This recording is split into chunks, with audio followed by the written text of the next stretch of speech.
Hello, this is Alexander Green, Chief Investment Strategist with the Oxford Club. And today I'm going to talk about something very basic but still poorly understood, and that is the key differences between saving and investing. All investing begins with saving. And if you read more than 20 years ago, The Millionaire Next Door, you probably know that 1 out of every 8 households in the United States has a net worth, a liquid net worth of $1 million or more.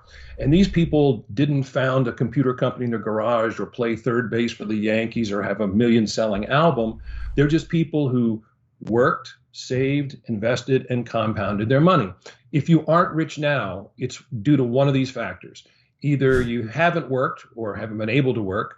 You worked, but you didn't save. You saved, but you didn't invest. You invested, but you didn't do it successfully, or you did it successfully, but you didn't keep your hands off the money and give it the time to compound that it needs over years and even decades to create great wealth. So what should you be doing right now, saving or investing? Well, I'm going to get into that, but before I do, let me encourage you to sign up for my Liberty Through Wealth e-letter, which is completely free. It goes out on a weekly basis, and I'm covering all these issues and many more in each day's column.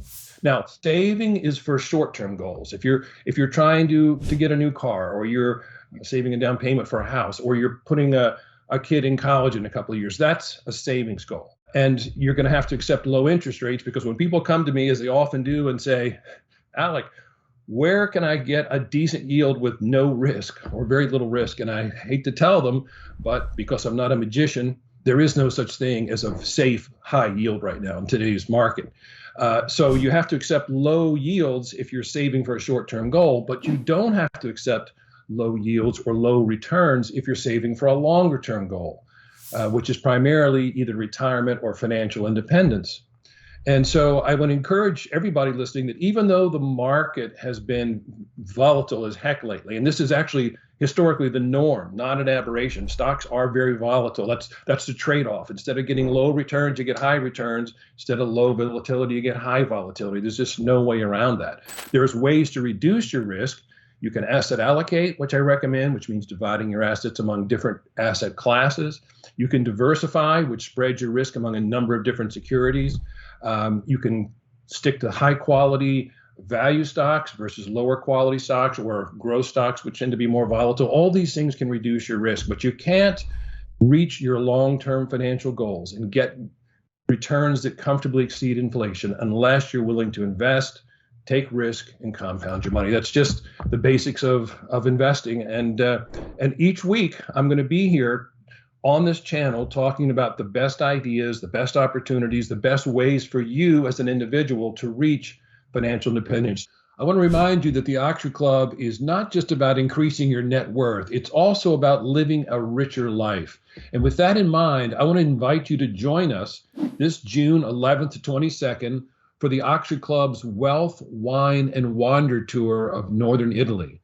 We're going to be visiting Milan, one of the great fashion capitals of the world, beautiful Lake Como, Verona, Venice, with an optional extension to Vienna, Austria. So you'll enjoy epic scenery on the shores of Lake Como, a performance of one of Verdi's great operas in an ancient amphitheater, a spectacular dinner at a private palazzo in Venice, and much more. And I'm excited to announce that Dan Weiss, the head of the Metropolitan Museum of Art in New York City, is going to be joining us on this trip. So in addition to Fritz Satrin, one of the longtime affiliates of the Oxford Club, who I consider a good friend and a great Epicurean philosopher, you're going to have Dan Weiss. The trip will be full of people of great culture and learning. It's going to be a great experience.